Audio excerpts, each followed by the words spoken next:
nasaksihan, nadungog, nakita sa telebisyon ang pagpahimutan sa lawas sa atong mahal nga sa Papa Pope Francis. Karon na ang simbahan is in a prayerful silence nata sa mapuod nga kahilom while waiting for his successor. So, sa mga kita nag-ampo para kang Pope Francis, taga natog dakong luna sa itong mga pag-ampo, ang mismong simbahan.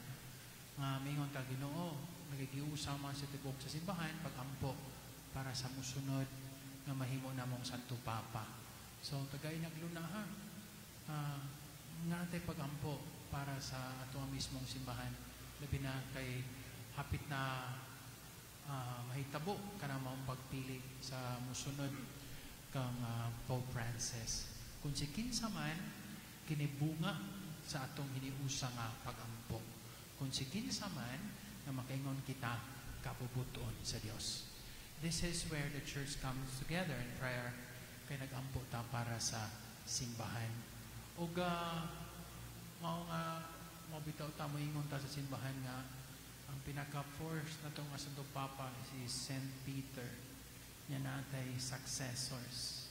Muna na ang lineage sa mga Santo Papa. Huh? Asam na nagikan. Kaning Ebanghelyo karon nga ningon si Kristo ngadto kang Pedro, Peter, do you love me? Feed my sheep. No? Katulo, Peter, do you love me? Sa tupakon, mingon ta si Pedro ang unang sa tupapa, mauni ang pangulo sa simbahan. So mauni ang kinaiya sa simbahan. Kunya, ang atong unang pangulo nitubag sa mismong pangutana ni Kristo, Peter, do you love me? Feed my sheep. Lahom kaya nga pangutana, kaya kanang pangutana po na nato. Labi na kita nga naningkamot nga pagbuhat sa maayo, pagsunod sa pagtulunan ni Kristo, nagserbisyo sa simbahan. Maurang pangutanaha, mingon si Kristo, do you love me? Feed my sheep. Lahom na nga pangutana nga to kang Pedro, kay gipahinumduman lang yun, simple nga pahinumdum. Kung higugma ka na ako, Pedro, then feed my sheep. Apan ang pinakahagit ani, kung imo siyang balihon, o dili balihon, imo pang tanawon sa lain nga ang gulo sa pangutana, gihagit si Pedro nga ang imong pagserbisyo, nining ako ang mga katawhan, ang imong pag-atiman sa akong mga karnero, must be founded in your love for me.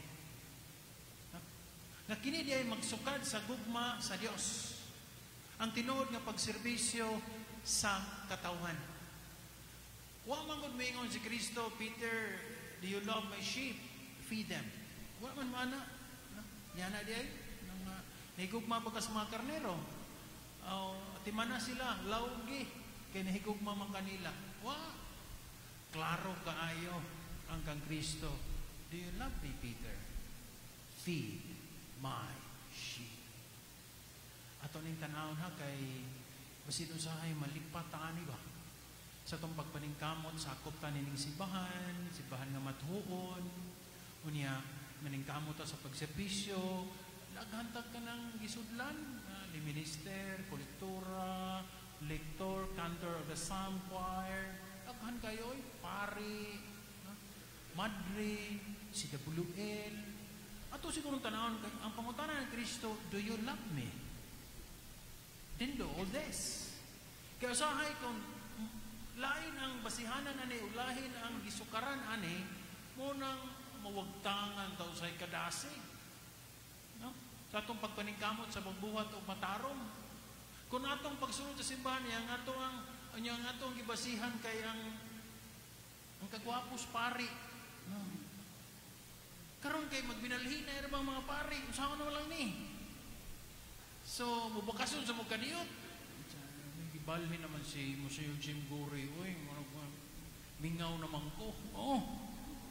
Binalhin na niya, magsunod-sunod mo na mo. Kalisod sa uy.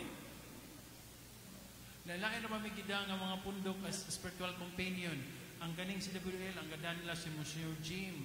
Sa ito pa, si Monsieur Jim Guri, ibalin sa Santander, ngayon tanto si WL, kuyog mi dito oy. Kulayo ra ba ito? Magsige na mo siya kay sakay dito sa mga butanding. Ang ganda sa mga kolektora si Father Joe Lardman.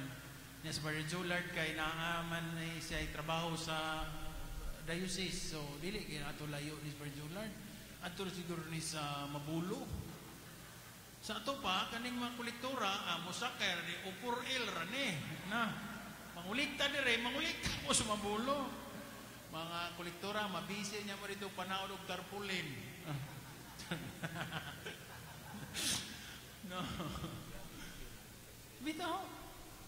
Pero na to, kaming Padre Glad, so buswak man, so kaming Padre Glad, pauli raman mis amo, Buluon, ako Alegria, Padre Lito kay naman yung Archbishop, so ato rin sa opisina ng Archbishop. Ako buot pasabot ba? Pangutana, klaro kay, direkta kay pangutana ni Kristo, do you love me? Feed my sheep. Kung siya kayo itong ibasihan, no? Kaya ka mo isip ginikanan, isip na ning kamot pang nanabaho, nagsakripisyo para sa mga anak. Karon, ikahuman, si pangayong baon, sus kay wa man rin musod sa eskwelahan taon. Ni pangayo yung taos grado, oy. Saan mo na pagpasar, anak? Gawa mo kay tuntuon. Ma, salig ko sa Ginoo. Wow, kabuutan. Mau ba? Nya salig po ko sa akong classmate. Ay, salig kay classmate ni ay. Mao di ay ngupya ras kilid. Oy, no. Nya nga magini ka na mag-goal taon oy. Di ka pa sa anak, goal ka. Leman ka ng overtime, dahan ka paningkamutan, na maligya pa. No? Diha sa supermerkado ba kay magbisa man ta dito kami first Friday. Mutanam ko ng mga namaligya, tuo mo ganang lalim ng mamaligya. Di lalim mo may ngon taon do Pader, kalami na joy undang. Kasi sila pa'y mangumpra na anak taon. Nya para sa Pader, dili sige lagi Pader lagi para to sa akong mga anak ng eskwela. Liman ka ni mga ginikanan dawig paningkamot. Nya mao nay mahitabo. Then paminawa din ang pangutan ng Kristo. Ingon mas Kristo ay, do you love me? Feed my sheep. Lisod ay, no? Lisod. Giklaro mo guna ni Kristo. Kaya pag ingon niyang Pedro, do you love me? Feed my sheep. Pedro, dili nahigugma kanila at imana sila. Klaro na to, nahigugma ba ka na ko? Kay kaning akong mga karnero, buluyagon ra ba ni? Naiuman ani mo ikyas. Mao nang mahimo kang the good shepherd. Di ba mo man si Kristo? Naiuban ani Pedro nga inipakaon nimo hasta imong kamot kitkitan. Nya unsa man ni Pedro mo padayon ka? Feed my sheep. Peter, do you love me?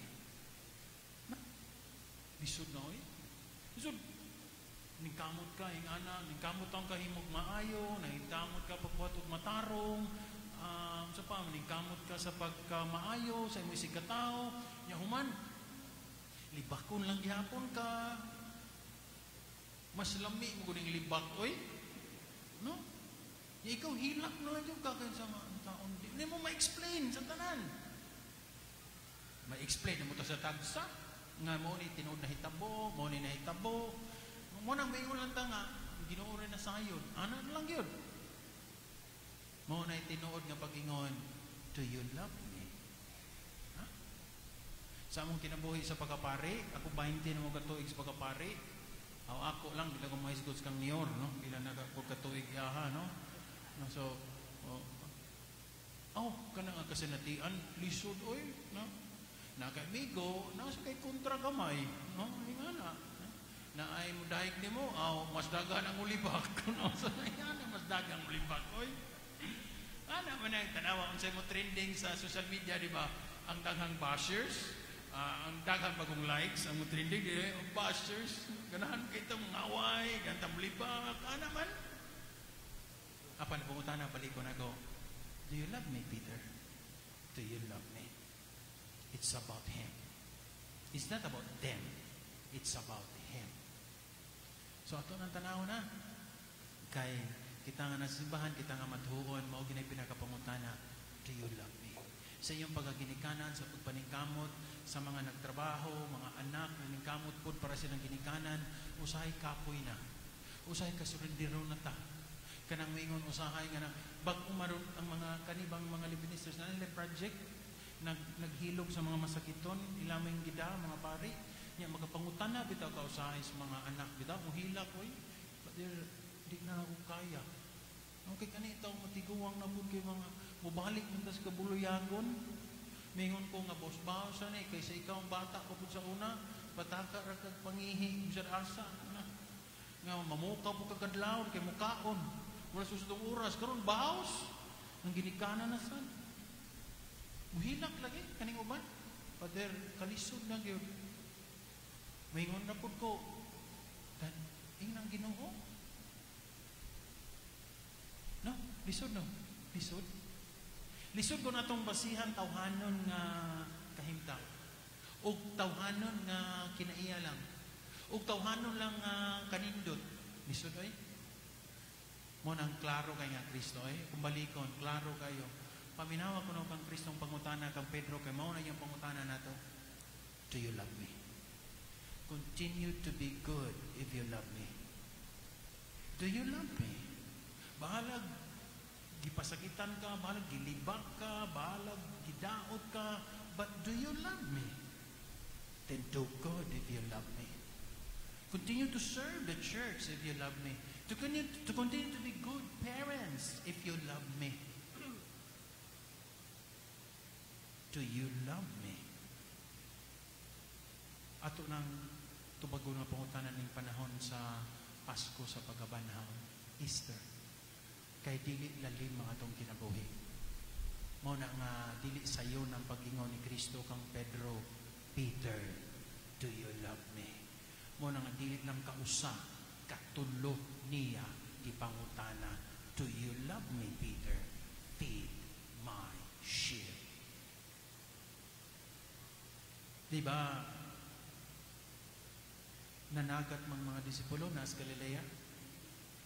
Ganing mga taga CWL kasagaran nani kaato naman ng pilgrimage. Kibaw gani sila asa ang Galilea. Layo na Jerusalem ang Galilea. Nya they're men from Galilee, di ba? Ano maklaro na to? Nya padung sila sa Jerusalem. Dito sa Jerusalem, dito si Kristo gihusgahan, gilansan sa krus sa Jerusalem. Dito gilubog sa Jerusalem. No. Pagkabanhaw niya, ningon siya ang mga disipulo, balik mo sa Galilea. Muna nga sila krus Galilea. Nanagat sila. Kaya taga Galilea man sila, mananagat man sila. Dili lalim nilang kasinatian sa Jerusalem. Kaya ilang nakita nga ang Jesus nga ilang gituan nga Mesiyas gilansang sa krus, namatay. Grabe ang ilang kasubo, kaguol, kahingawa. Naglibog na sila. Mabitaw nanago sila sa sirado nga purtahan, kwarto. Pansadyang si Kristo nabanhaw, giingnan niya sila, go back to Galilee. Naroon sila sa Galilea, nanagat. Unsa man din itabo sa Galilea? Di ba? Kinumdum ta sa Galilea? Di ba dito si Kristo una nagsangyaw? Nanagat po to sila, nanagat. Dagan sila kuha. Sa pagdaghan nila kuha, niingon si Kristo, come follow me. Their experience, their first experience of Jesus, the first time they heard Jesus, they fall in love. They were so in love that they were willing to leave everything. They were fishermen. They left their boats. They left their nets. Ilan pa may gibiyaan ng ilang pamilya? To follow Jesus. They were so madly in love with Jesus.